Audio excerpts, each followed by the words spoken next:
ዛሬ ማታ ከአዳዲስ ሚሳኤሎቻችን ጋር እናስተዋውቃቸዋለን። ዛሬ ማታ እንዳተኙ እያሉ ይገኛሉ የኢራን ሚሊተሪዎች። እንግዲህ በዛሬው ዕለት ለእስራኤላውያን እያስተላለፉ ያለው መልእክት ነው። ዛሬ ማታ እንዳትተኙ፣ መጠለያችሁ እንኳን አያድናችሁም።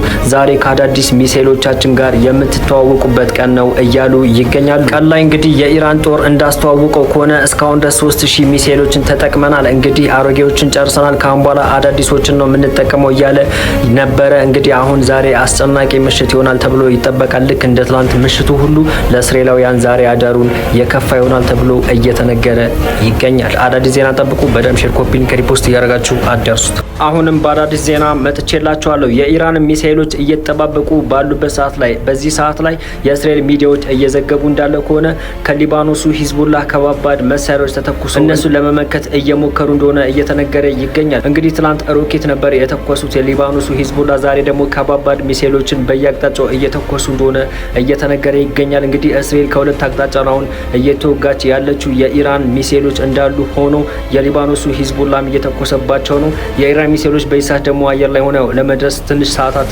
ይቀራቸዋል። አዳዲስ ነገር ካለ አደርሳችኋለሁ። በደም ሼር፣ ኮፒ ሊንክ፣ ሪፖስት እያደርጋችሁ ደርሱት።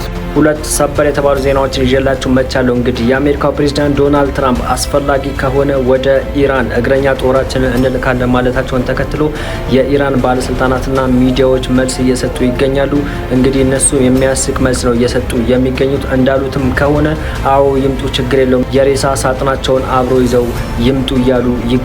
እንግዲህ በእግረኛ ጦር ወደኛ ከመጡ መቼም ተመልሰው አይሄዱም እያሉ ይገኛሉ። በሌላ በኩል ደግሞ የእስራኤል ጦር እንግዲህ ለ110,000 ተጠባባቂ ኃይል ወታደሮች አሁን ወደ ስራ እንዲመለሱ ወይም ደግሞ በአስቸኳይ ወደ ስራቸው እንዲመጡ እያሳሰቡ ይገኛሉ። እንግዲህ ይህን ከኢራን ጋር ለሚኖረው ከፍተኛ ወይም ረዥም ጊዜ ለሚወስደው ጦርነት እንዲዘጋጁ ሊሆን ይችላል እየተባለ ይገኛል። አዳዲስ ዜና ሲመጣ አደርሳችኋለሁ። በደም ሼር፣ ኮፒ ሊንክ፣ ሪፖስት እያደርጋችሁ አዳርሱት።